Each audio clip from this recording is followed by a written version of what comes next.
All right, let's talk about some K2, right? I know you're often thinking to yourself, like, man, I wish more people would talk about K2 substances. I'm sure that's what you're thinking about, for sure. Or you're not, but here we go. You know, it is what it is.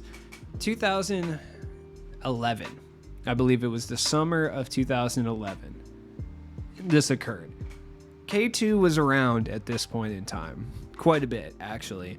It had started to get a little bit prevalent or started to pop up in the local smoke shop establishments of my Midwest town that I grew up in around the summer of 2010. Like late summer 2010 is when it started to really pop up. That's when we saw things like, and I'm actually curious to know if these are regional brands or if like these are national, because I was always kind of curious about that. I've never really heard anyone talk about like brand names, so I don't know. But stuff like Spice, King Cobra, just K2. There was some stuff called Chill Spice. I think that was out there pretty heavy. That stuff was all just like kind of fake weed. Like it got you kind of weird, kind of like mid, I guess. Made you feel kind of strange. It like hit a different part of your brain, but really you were just like mid-high, but like a chemical version of that. Nothing really crazy was occurring with that stuff. I mean, it was like whatever. 4-star space would get you absolutely fucked up though. Like there's no way to kind of talk about it in any other way. 4-star space would have got you there. That was probably the first one that I remember that was like intense, but it was still only like slightly better than weed intense. Like it really wasn't that crazy. You know what I mean?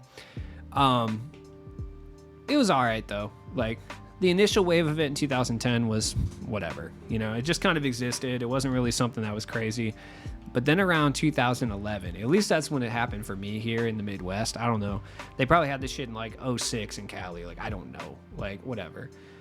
Some new stuff started to pop up. I started to see some new packaging at the smoke shops, you know? There was some of the big recognizable brand names at this point were Mr. Smiley. I remember Mr. Smiley was sold at pretty much every hood adjacent gas station. That was specifically marketed for people who were on parole and could not smoke regular weed. That was what Mr. Smiley was for sure. Like, you could just tell by the packaging, dude. Like, they even basically said outright on the packaging, like, not illegal. You know, they were specifically so you could smoke, like, swishers full of Mr. Smiley and then pass your drug test at the parole office. Like, that's specifically what it was for. And that was, like, kind of okay. It was pretty not tight, but, like, you know, it could have been worse. Then there was some stuff called High Voltage that I remember. That was kind of intense too, but not crazy. And then there's some shit called Armageddon. These were all just kind of the fake smoke shop names. They would just order the shit in bulk and then put it in like random packaging or whatever. And then there was the brand names. Now the brand names started to pop up too. Now this was towards the end of summer 2011, which is when the story takes place that this stuff started to get prevalent, right? The big ones that I remember were the stuff called Cho, C-H-O. Now, that's not going to be one of the ones that comes up in this story, but Cho was really hopping around then, and Cho was the reason that I smoked the shit that I smoked in this story, right? Because Cho was all over the place, and honestly, for lack of a better term, all it really did was make everything green, right? You would smoke it, and it would tint your entire eyes green. At least that's what happened to me, right? So you would get kind of like high, kind of like heady or whatever, but for the most part, it just made everything like green filtered, like kind of like a green sepia filter, which was like kind of cool, I guess. You know, you got a little, not like visuals, but shit was weird, and then everything was like green. I remember like it always looked like anytime you smoked it outside, it looked like a tornado was about to hit all the time because it would just tint everything, including the sky, like a slight shade of green. So that stuff was pretty prevalent. I smoked that a pretty good amount of times, which I'm ashamed to admit, like, that I smoked that pretty often. Not like every day or anything, but like at least like 10 times, right? We would always cop it because it was like $8 a gram or something at the store. So like when cannabis products were in short supply or a bit too expensive, you know, we would cop a little Cho, you know, just something. Maybe get some frisbee golf action going on, do a little synthetics, you know. Just a good time for everyone involved. But that gave me a false sense of security. The reason being is they stopped selling Cho pretty fast. I don't know if like maybe there's some law enforcement stuff going on or like what, but Cho started to be like not very prevalent anymore. So they started to replace it with just like other stuff. I remember I don't remember exactly what the other stuff was called. There was some shit called like King Cobra that we smoked one time before we went to see like, I forgot what movie it was. Alice in Wonderland. Yeah, it was the Tim Burton Alice in Wonderland. I remember smoking that and I was like tripping the fuck out. It was like not cool. But my parents decided that they were going to go on a little vacation trip in 2011. Now, like under normal circumstances, like if you're talking to like a regular person, I'm sure they would have been excited for their parents to go out of town because they would like have a house party or like invite some like female companions over, whether paid or unpaid. You know, I was not really like that. I was really excited to just do basically what I do as an adult, which is just kind of hang out at my house and then just get high all the time. Like, that's kind of what I was stoked about. I was stoked to have the house to myself for an entire week. I was going to get, like, super stoned all the time. I was going to stay up late playing video games all the time, which I already did, but, like, now I could do it with pure, unadulterated freedom. You know what I mean? And that was huge for me. So, I started stocking up immediately. And by stocking up, I meant trying to stock up as much as humanly possible. You know, did some normal scumbag behavior, hit the Coinstar, you know, got like $40 worth of change, hit the Coinstar, you know, we're good, we're coming up here. So I started stocking up like what I could. This is going to be one of those things where it makes me feel bad and also sounds bad. But like, I think I had like $50, right? And I think my parents had left me some money to grab food or something too, which I immediately just sold on smokables, right? Immediately just used on smokables. So I think I had bought like maybe a quarter worth of weed, I think, or something like that. And this was like pretty good. No, I didn't. Well, it was a quarter total. I had bought an eighth worth of dank nug and I had bought like 20 sack of what this stuff that we called the Super Indiana mids, which was this like ridiculously overpowered, basically not even mids, dude. It was just like shitty dank, but it smelled like pine sol. And it had like pretty good buds, but it was from some dude in Indiana.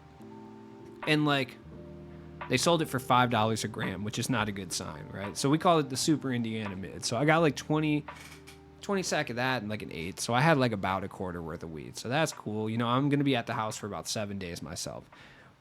And I bought a bunch of cigarettes too. I hit the bargain bowl at my local super sketchy gas station that had like a bargain bowl of almost expired, probably actually inspired cigarettes. So I went and hit that up. I had like a bunch of random ass. I had like some Marlboro Blue menthols. Like I don't even know what those are. I don't even think those were real, to be honest. Had some Benson and Hedges. I had some, what were the other? Some terrible cigs. Like some absolutely horrible cigs. Some of my personal favorite, Camel Turkish Royals. Those were the best. Either way, I was riding the struggle bus, but I had spent like $20 on cigs and I was good for the entire week. I had like 8 packs. I was good, right? Needless to say, this all leaves me with about $12, right?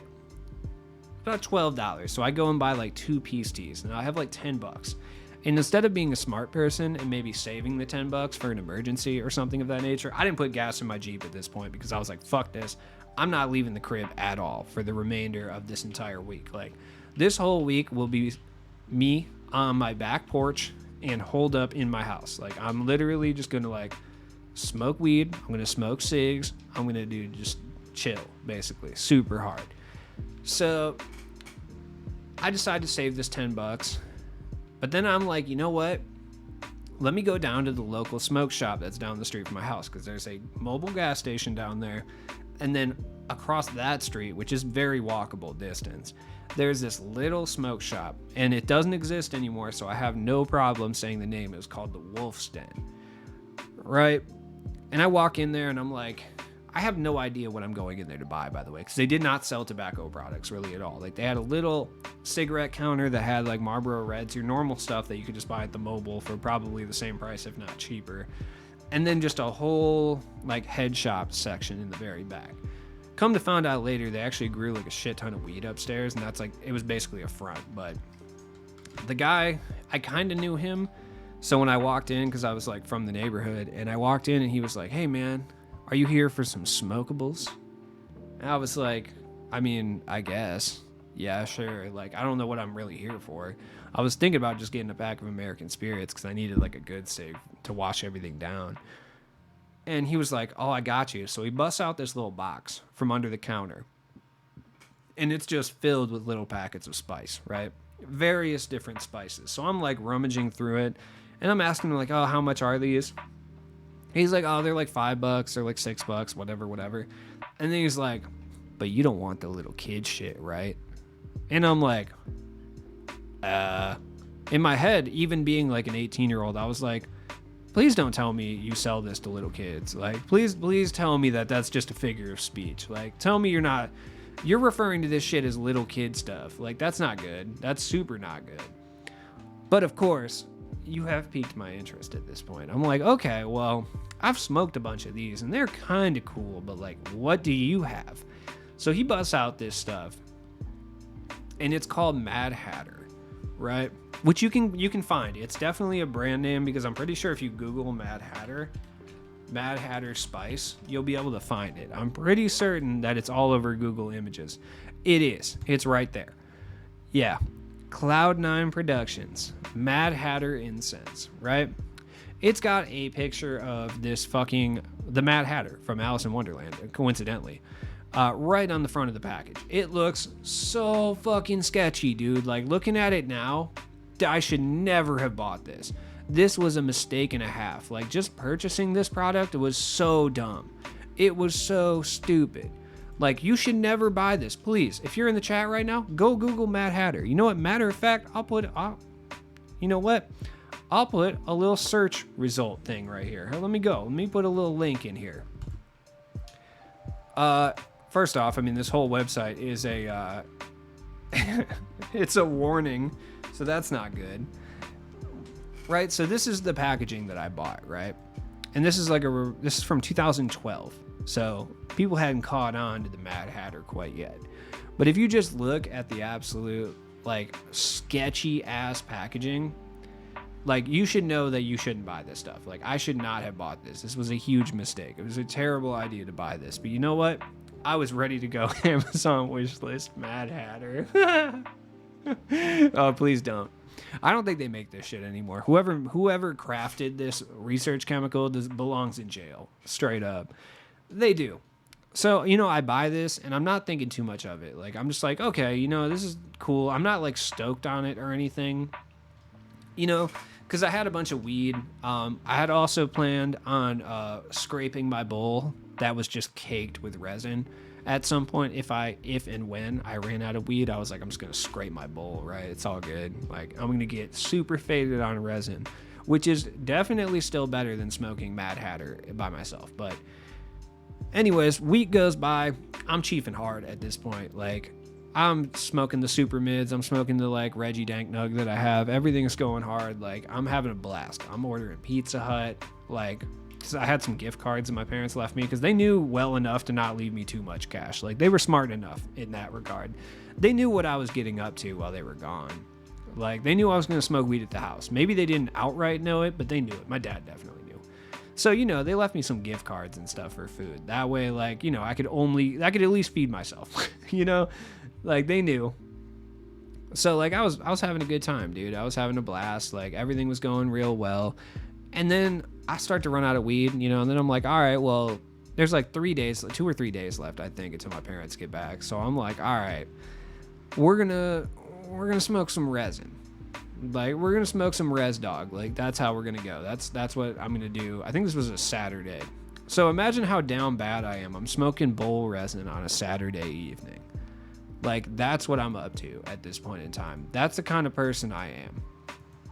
Like, that's what I'm doing. I'm smoking resin bowls on a Saturday evening at 18 years old. And you know what's fucked up? I'm loving this shit. I'm having a blast, dude. I could not be happier. I'm a very solitary person. I always have been. So nothing made me feel better than smoking resin bowls by myself on a Saturday night. So I ran out of resin, obviously, which, by the way, I had a lot of resin, so I smoked a lot of bowl resin, which is really gross. In retrospect, super nasty. But you know what? I had an absolute blast. Well, so obviously, I think I have 1 or 2 days until my parents come back. I think 2. So I'm like, well, damn, what am I going to do now? I'm all out of weed. I'm all out of resin. Like, it is what it is. I'm trying to hit up my buddies to, like, come through and smoke me up basically, but they are very aware that I've spent the entire week smoking myself up and I'm bringing absolutely nothing to the party at this point. So I'm sure there's a bit of resent to that, for sure. So, but I do have a house to chill at, and we're like 18. Most of us still live with our parents, so that is beneficial. Well, my buddies come through. It turns out that they are unable to find weed, and they don't have any as well. So, you know, we're just sitting there like, fuck, dude, what are we going to do? And I'm like, oh, yeah, that's right. I was like, guys, I got the Mad Hatter. And they're like, what the fuck is Mad Hatter? And I was like, oh, like, dude, it's cool. Like, we're good. So we load up a bowl with this Mad Hatter, and like, we've all smoked Cho and stuff at this point. So like, they're pretty normal in regards to it. Like, they're pretty used to it. They're like, all right, let's smoke a little bowl of it. And I will say that smoking a bowl of it, although super fucking intense, wasn't that bad.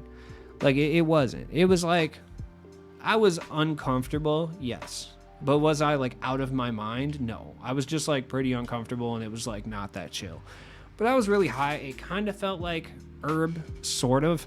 It felt like, kind of felt like if you took herb and salvia and made them like, you know, have a child, basically, is kind of what it felt like. It was super weird. It was like uncomfortable the way salvia is uncomfortable, but then it was also kind of not as potent the way that like cannabis is. And it only lasted for about 15-20 minutes. That's what I remember. Like, it was super weird. Like, you smoke a little bit of it and you don't trip like you do on salvia, but like visually, but mentally you kind of do, you know? We were trying to watch Get Him to the Greek, dude, and I could not concentrate on this juvenile ass movie. I couldn't do it. I was so uncomfortable. But like, you know, you've been that age. You absolutely know that I'm going to go back for more, obviously. So the next day, my buddies are not feeling the Mad Hatter, by the way. Like, they're not fucking with the Mad Hatter at all. We each took one hit out of this bowl, and later on, they hung out there for a few hours, and later on, like, they were about to leave, and I was like, yo, you want to get a rip on this, you know, for the way home? Which, in retrospect, very fucking dumb. But I was like, yo, you want to rip this before you go? And they're like, no, absolutely not. You also shouldn't be ripping that. And I'm like, yeah, okay, whatever, dude. That's cool. It's not that bad. So I hit it a couple more times that night. Nothing really happens. Like, it's not really that bad. Like I said, like, I got a quick tolerance to it. It's like kind of cool. I was playing BioShock. Like, I was having a pretty good time. Like, whatever. But I just couldn't stop there. Smoking bowls, like one hit and then waiting like 45 minutes to an hour. Whatever, bro. It's not that bad. The next day, though, I realized that my parents are coming back, and I don't know why, but I'm like, yo, I got to get rid of everything. All the evidence has to go. You know, it's some shit that like 18-year-olds would do. They're like, fuck, bro, my parents are coming home. I got to get rid of all the evidence. So I'm like, oh, I got to smoke the Mad Hatter. So I'm like, okay, let's smoke the Mad Hatter. So I decided that it would be a wonderful idea. I'm like, dude, I'm trying to go out with a bang, right? I got this last little bowl pack of Mad Hatter because it was only like a gram, dude. And like, honestly, I cashed out a lot of it because it tasted like shit. It was horrible. And I'm like, okay, let's go out with a bang, dude. Like, we're going to smoke a bong of the Mad Hatter. Like, I'm going to smoke a bong of the Mad Hatter, dude. This is going to be sick. Like, I'm going to smoke this bong of this research chemical incense that I bought from a smoke shop called the Wolf's Den. And it's going to be a phenomenal time. I just know it. Obviously, you know that this is not the way that's going to end. So I'm in my basement. I got this little green bong that's about yay big. It's not that big, but it kind of rips hard. It's got a little ice catcher and stuff. It was cool. I think we called it Cosmo. I don't remember. It wasn't even mine. That's the worst part. So we're like sitting there, and I'm like, okay. Or I'm sitting there, I should say. And I'm like, okay, we're going to do this. I don't think anything of it, right? I'm hanging out with my cats. Like, I'm downstairs in this basement, little area that my dad had. They used to hang out in, play Sega and shit. And I'm like, yeah, dude, let's rip this. So I take one rip off of this fucking Mad Hatter out of the bong. And I blow it out. And it's like, instantaneously, I feel, well, overwhelmed. Instantaneously, I know something's not right. I feel it in my fucking brain. Like, you know what I mean? Right here in the center of my forehead. Like, I feel it. When you're smoking little bowls of it, you don't really feel it. You just kind of are like, okay, yeah, I mean, I'm kind of high or whatever. But this one, I took a pretty normal bong rip too. Not like a fatty, not like a crazy one, just like a real normal bong rip. And I felt it right here in the center of my forehead. And I was like, okay, that's not good. So I blow it out and it hits me instantly. Like, right, basically immediately after I blow the smoke out is about as intense as it got when I hit the bowl the entire time. And I'm like, okay, all right, I'm fucking super high. Like, okay, I'm super high. I was watching Walker Texas Ranger. But I remember this. I'm watching Walker Texas Ranger on like a Toshiba tube TV in the basement. This is in like 2011, obviously. So just a big tube TV that my dad used to play Sega Genesis on in 2011. So I'm like, all right, I'm pretty high, but it's cool. Normally I would go outside and smoke cigarettes. This time I was like, I'm smoking one in the basement, right? I can't move right now. This is horrible. So I'm like, I need to calm down. I smoke a cigarette. I can't even hit this cigarette. Like every time I try to hit it, I'm about to throw up. Like, I'm like, holy shit, dude. I'm sweating, right? I am sweating. And then something happens to me that I've never had happen to me on any other substance in my entire life. And I would be curious to know if anybody else has had this happen to them, because it was fucking insanity. I hated it. I've never had it happen to anyone any other time in my life, any other substance that I've done. Acid, random research chemicals, mushrooms, like anything else I've done, I've never had this happen to me. I got this whooshing sensation, right? It hit me in fucking waves. Like every 3 minutes, it would be an interval, right? I would be like, and it would be kind of intense. I would feel it and I'd be like, oh my God. And then all of a sudden I would get these, it almost felt like a giant burst of air would go past my head, and it would be this whooshing sensation. And then after like a minute, it would come back the other way. And I would just be sitting there hyperventilating, basically, just like, oh my God, dude. And this whooshing sensation is horrible, right? It sounds like it might be like kind of fun, maybe a little bit whimsical, maybe a little relieving. No, dude, not at all. I feel it in my head. I'm sitting there like, holy shit, dude. My heart is going crazy, right? I'm like, oh no. I look at my phone. I'm like, dude, holy shit. Nothing's like moving. So it didn't have like visuals to it or anything, but it just like tweaked me out hard. And I'm like, oh God. So I sit down there for a solid like 10 minutes. I'm like, okay, well, I'm going to sit right here and I'm going to try to finish this square. I didn't finish it. I got like a quarter of the way done. Like literally I took like 4 hits out of it and that was it. I was like, I'm going to let this pass, dude. I'm going to be good. And by the way, keep in mind, this like 2 p.m. in the day. Like it's bright outside. I was going to go outside and hang out for a little bit. It is in the middle of the fucking day. So like a couple minutes goes by and I realize not only is it not done yet, it's getting stronger. It's getting more intense every minute or so that goes by. I feel like it's been an eternity. It hasn't. It's been like 2 minutes. I looked at my phone and I was like, oh shit, dude. It's been like 2 minutes. No, dude. So I go upstairs in my parents' house. My parents have this weird like layout to their house. Like there's no fucking doors in the house. It's just like one giant open area with like random cornered off walls. It's basically like a studio house. You know, like a studio apartment that would be stretched out into a 3-floor house. That's what my parents' house was. Horrible. Horrible, especially if you're tripping out, because there's nowhere to really hide. There's no real way to seclude yourself because the whole house is just open. So all the sunlight's pouring in. I'm freaking the fuck out. I never really thought to myself that like, yo, I'm going to get like arrested or something. I don't know. I just like the whooshing got worse and worse and worse and worse. It just kept coming every like 3 minutes. Whoosh, whoosh, right past my head. Whoosh, every single time. It was the fucking worst.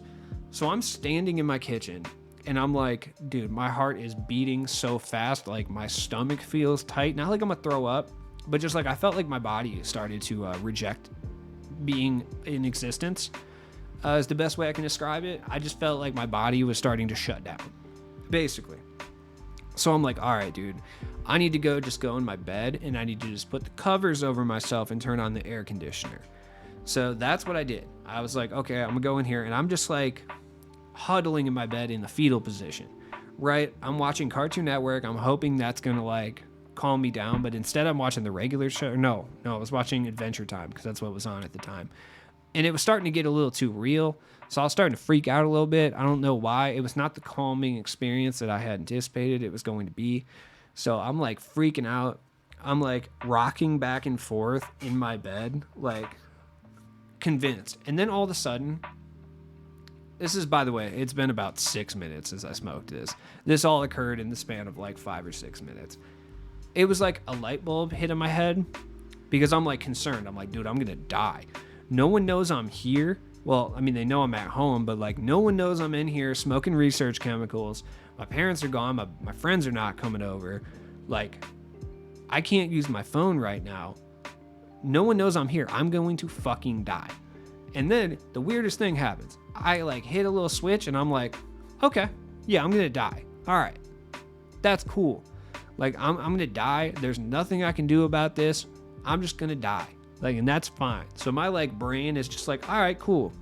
We're going to die today. So I just start accepting it, just accepting death. I'm like, yeah, dude, it's cool. Like, there's nothing I can do right now.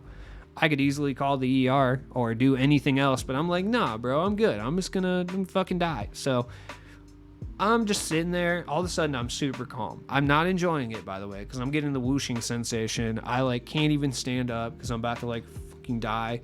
So then I get the brilliant idea that, you know what? I'm not gonna die. And the only way I'm not gonna die is if I go to sleep, right? If I go to sleep, I can't die. That's what I keep telling myself. I'm like, yo, if you just fall asleep, you won't die. It's cool, which is absolutely incorrect. It's actually literally the worst thing you can do. I'm like, yeah, dude, you know what? So I just start shoveling melatonin into my mouth. Like, I busted out this whole thing of like melatonin soft chews that my mom has because she's a nurse and has to sleep during the daytime. So she has this big ass like melatonin thing that's like from Costco, dude. It's fucking huge. And it's all like soft chew. So I just like, I'm not kidding. I took an entire like handful, like probably at least like 10 of those things at least. And I just put them all in my mouth and just started chewing them, dude. I don't know why I did this. And then I washed it down with milk. I don't know why I did that either. I think it's because I read on Google one time that milk will like kill a trip or something. So I basically am just eating melatonin and just chugging milk straight out of the jug. Like straight out of the carton. I'm just chugging milk. I'm eating melatonin tablets. And I'm like, you know what? We're not dying today. And I'm having like motivational speeches with myself in the middle of the day. Keep in mind this whole time, the windows are all open. None of them are shut, right? So I'm sitting in the middle of my bright ass house with 1.5 million windows, cars whizzing by, just eating melatonin, drinking milk, having conversations with myself, telling myself essentially like, you're not going to die today, dude. You're good. You're good. We're never smoking the Mad Hatter again. The Mad Hatter did this. You didn't do this. I'm giving myself a motivational talk the entire time.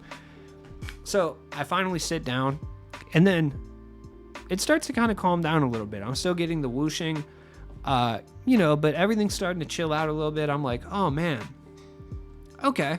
Like, we're good. Like, I think I'm okay. And then, I'm not kidding, probably 5 minutes goes by. Things are starting to even out and I'm starting to become normal. And then I just passed the fuck out. Like, I don't remember falling asleep. And it's not like I was laying down where I was like, okay, well, this is cool. I'm just going to fall asleep. I was sitting up on the couch. And then when I woke up, I was just asleep on the couch. Not like sitting up like this. Not like asleep in like a comfortable position. I was like keeled over like this. Like passed out, and like an hour to 2 hours had gone by, and I was just like, what the fuck? And then it kind of dawned on me that I probably passed out because I ate like 15 melatonin tablets and then was coming down off some like terrible research chemical, and it was absolutely horrible. So the Mad Hatter stayed in my room for a solid, because I'm still like a cheap ass, I couldn't throw it away. I was never going to smoke it again, but I could never throw it away. So I never did smoke it again. Until I did.